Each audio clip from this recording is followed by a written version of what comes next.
नमस्कार दोस्तों, आप सभी का स्वागत है आपके अपने YouTube चैनल एग्जाम नॉलेज में। तो आज हम बात करेंगे यानी 11 जुलाई 2026 का करंट अफेयर।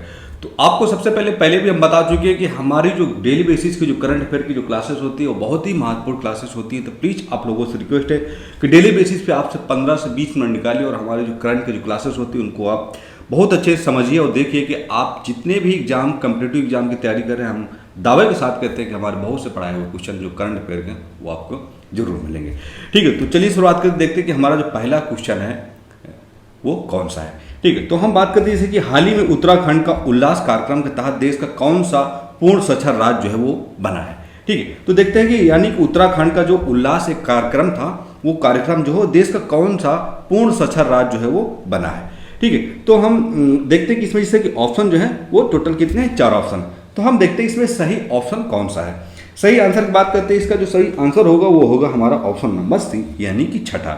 ठीक है, कौन सा राज्य वो बना है, वो वजह है छठा राज्य। तो उत्तराखंड उल्लास यानी कि understanding life long learning for all in society कार्यक्रम के तहत देश का छठा पूर्ण साक्षर राज्य जो है वो क्या है, बना है। तो यह जो है शिक्षा मंत्रालय द्वारा शुरू की गई एक केंद्र प्रायोजित योजना है जो राष्ट्रीय शिक्षा नीति यानी कि न्यू एजुकेशन जो पॉलिसी 2020 है उसके तहत यह कार्यक्रम 15 वर्ष या उससे अधिक आयु के उन वयस्क को लक्षित करता है जो औपचारिक स्कूली शिक्षा से वंचित रह गए तथा इसमें बुनियादी साक्षरता और संख्यात्मकता को महत्वपूर्ण और जीवन शैली सिखाए जाते हैं, जो केरल इस सूची में सबसे आगे है। ठीक है, तो वो सिखाए जाते हैं। अगर फर्स्ट नंबर की बात करते हैं तो वो जो केरल है, ठीक, केरल जो है वो क्या है, फर्स्ट नंबर पे। ठीक है, केरल जो है वो केरल राज्य जो है वो कितने नंबर पे, वो फर्स्ट नंबर पे। अब हम आते हैं हमारा अगला क्वेश्चन। तो भारत की पहली हाइड्रोजन संचालित सेवा, हाइड्रोजन संचालित ट्रेन सेवा जो है हाइड्रोजन पावर ट्रेन की शुरुआत जो है किस महीने या वर्ष में की गई है। ठीक, तो क्वेश्चन नंबर हमारा जो है वो 2 है। तो हम बात करते हैं क्वेश्चन नंबर 2 के, तो इसके जो ऑप्शन होगा वो होगा हमारा ऑप्शन नंबर सी, यानी कि जुलाई 2026 में पहली हाइड्रोजन संचालित सेवा जो है वो जुलाई महीने 2026 वर्ष जो हमारा होगा वो होगा 2026। ठीक है, तो भारत ने जुलाई 2026 में अपनी पहली हाइड्रोजन संचालित ट्रेन सेवा की जो है उसकी जो क्या शुरुआत की है। तो अपने रेलवे नेटवर्क को कार्बन मुक्त यानी कि डीकार्बोनाइज करने की दिशा में एक ऐतिहासिक कदम जो है वो उठाया है। इस ट्रेन में हाइड्रोजन फ्यूल सेल एक तकनीक का जो उपयोग किया जाता है जहां हाइड्रोजन और ऑक्सीजन की प्रक्रिया में बिजली जो है क्या है, बनती है। ठीक, यानी कि जो हाइड्रोजन जो है हाइड्रोजन और ऑक्सीजन की प्रतिक्रिया से जो क्या है एक बिजली बनती है और उप उत्पाद यानी कि बाई प्रोडक्ट के रूप में केवल पानी की भाप यानी कि वाटर वेपर निकलती है। तो यह भारत के राष्ट्रीय हरित हाइड्रोजन मिशन यानी कि नेशनल ग्रीन हाइड्रोजन मिशन का एक बड़ा हिस्सा जो है क्या है, माना जा रहा है। ठीक, तो पहली हाइड्रोजन संचालित ट्रेन जो सेवा थी वो जुलाई 2026 में इसकी क्या है शुरुआत की गई। अब हम बढ़ते हैं हमारा अगला क्वेश्चन की बात करते हैं कि जुलाई 2026 में प्रधानमंत्री नरेंद्र मोदी की यात्रा के दौरान भारत ने किस देश के साथ अपने द्विपक्षीय संबंधों को एक रणनीतिक साझेदारी यानी कि स्ट्रेटेजिक पार्टनरशिप में क्या है उसको अपग्रेड किया है। किसमें किया है, स्ट्रेटेजिक पार्टनरशिप में उसको क्या है अपग्रेड किया है। तो जैसे कि ऑप्शन इसमें 4 हैं, तो हम देखते हैं क्वेश्चन नंबर हमारा 3 है। इसके 3 का जो हम सही आंसर की बात करते हैं, जो ऑप्शन होगा वो होगा हमारा ऑप्शन नंबर बी, यानी कि न्यूजीलैंड किसके साथ अपनी द्विपक्षीय संबंधों को एक रणनीतिक साझेदारी के साथ जो हो गया एक अपग्रेड किया है। ठीक है, तो प्रधानमंत्री नरेंद्र मोदी ने न्यूजीलैंड के पीएम क्रिस्टोफर लक्सन के निमंत्रण पर ऑकलैंड का दौरा किया था। किसने, नरेंद्र मोदी ने किसका दौरा किया था, तो क्रिस्टोफर लक्सन के निमंत्रण पर, यानी कि जो न्यूजीलैंड के जो प्राइम मिनिस्टर है वो कौन है, क्रिस्टोफर लक्सन के निमंत्रण पर ऑकलैंड का दौरा किया था, जहां दोनों देशों ने अपने द्विपक्षीय संबंधों को एक रणनीतिक साझेदारी के साथ यानी कि स्ट्रेटेजिक पार्टनरशिप में जो है उसको बदला है। तो दोनों देशों ने वस्तुओं में द्विपक्षीय व्यापार को दोगुना करने का लक्ष्य जो है रखा है। इसके अलावा दोनों देशों के बीच मुक्त व्यापार समझौते यानी कि एफटीए पर भी वो क्या है चर्चा हुई है। तो जिसमें भारत ने अपने डेयरी क्षेत्र यानी कि 8 करोड़ भारतीयों के डेयरी किसानों के हितों की सुरक्षा है उनकी सुरक्षा पर जो है एक विशेष जोर जो है क्या है दिया गया है। ठीक, तो क्वेश्चन नंबर हमारे जो हैं अभी तक 3 जो हैं वो क्या है कंप्लीट। अब हम बढ़ते हैं हमारा क्वेश्चन नंबर जो चौथा है।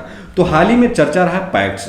ठीक है, तो पैक्स की बात करते हैं तो पैक्स फ्रेमवर्क जो है वो भारत ने किस देश के साथ जो है मिलकर जो है क्या लॉन्च किया है।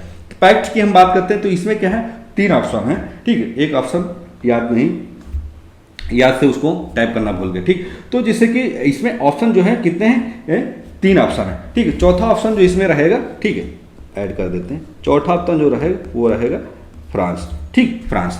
तो ए बी सी और डी जो होगा फ्रांस होगा। लेकिन हमें क्या है इसमें सही आंसर की बात करनी, तो सही आंसर जो होगा क्वेश्चन नंबर 4 का वो कौन सा होगा, तो इसका जो सही आंसर होगा वो होगा हमारा ऑप्शन नंबर सी, यानी कि ऑस्ट्रेलिया। तो हाल ही में चर्चा रहा पैक्ट फ्रेमवर्क को भारत ने ऑस्ट्रेलिया देश के साथ जो है मिलकर पैक्ट फ्रेम को जो क्या है एक लॉन्च किया है, ठीक। तो भारत और ऑस्ट्रेलिया ने वार्षिक शिखर सम्मेलन के दौरान एक औपचारिक रूप से पैक्ट यानी कि partnership for advanced critical and technology security framework को जो है उसको लॉन्च किया है। तो इसमें क्या है, इसने दोनों देशों के बीच 2020 के साइबर सहयोग समझौते की जो है क्या है एक जगह ली है, ठीक। कौन सा साइबर, जो 2020 में एक साइबर जो समझौता हुआ था उसकी इसने क्या है जगह ली। तो जगह ली, तो पैक्ट के 5 मुख्य स्तंभ हैं, यानी कि 5 मुख्य जो है पिलर है। नंबर 1 सप्लाई चेन लचीलापन, क्रिटिकल टेक्नोलॉजी, साइबर सुरक्षा और डिजिटल लचीलापन और रक्षा अनुसंधान सहयोग, ठीक। तो अगर हम बात करते हैं पैक्ट के मुख्य जो है 5 स्तंभ यानी कि 5 पिलर हैं, सप्लाई चेन लचीलापन, क्रिटिकल टेक्नोलॉजी, साइबर सुरक्षा, डिजिटल लचीलापन और सुरक्षा अनुसंधान सहयोग। तो ये 5 मुख्य स्तंभ है। अब हम बढ़ते हैं हमारा अगला क्वेश्चन कि राष्ट्रीय खाद्य सुरक्षा अधिनियम NFSA के ऐसे में प्रस्तावित संशोधन के अनुसार पर अंत्योदय अन्न योजना के तहत खाद्यान्न पात्रता को किस प्रकार बदलने का जो है एक प्रस्ताव जो है क्या है रखा गया है। तो क्वेश्चन नंबर हमारा जो है वो क्या है 5 की अगर हम बात करते हैं इसके सही आंसर का, तो इसका जो सही आंसर होगा वो होगा हमारा आंसर नंबर ए, यानी कि प्रति परिवार से प्रति व्यक्ति क्या होगा, प्रति परिवार से प्रति व्यक्ति जो है इसका जो है एक खाद्यान्न पद्धति को जो बदलने का जो है एक प्रस्ताव जो है क्या रखा गया है। तो जैसे केंद्र सरकार ने राष्ट्रीय खाद्य सुरक्षा अधिनियम यानी कि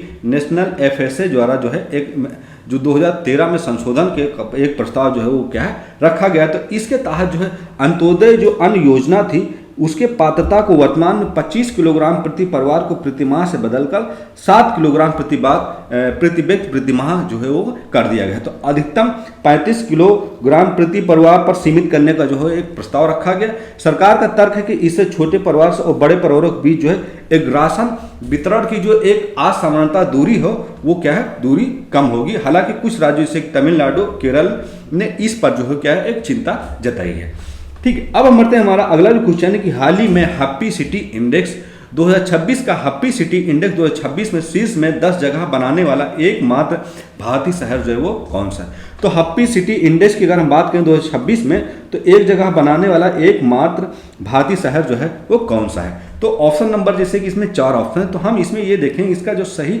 आंसर होगा वो कौन सा। तो क्वेश्चन जो हमारा होगा वो है छठा, लेकिन हम बात करते हैं इसके सही ऑप्शन की, तो जो सही ऑप्शन होगा वो होगा हमारा ऑप्शन नंबर बी यानी कि जयपुर। तो जयपुर जो हैप्पी सिटी इंडेक्स की अगर बात करें तो जयपुर जो है वो एकमात्र भारतीय शहर जो है वो एक हैप्पी इंडेक्स सिटी में जो है क्या है अपना नाम जो है क्या है दर्ज किया है। तो हैप्पी सिटी इंडेक्स 2026 में राजस्थान की जो राजधानी है वो कौन सी, वो है जयपुर। तो जयपुर दुनिया भर के खुशहाल शहरों में छठा स्थान जो है क्या हासिल किया है।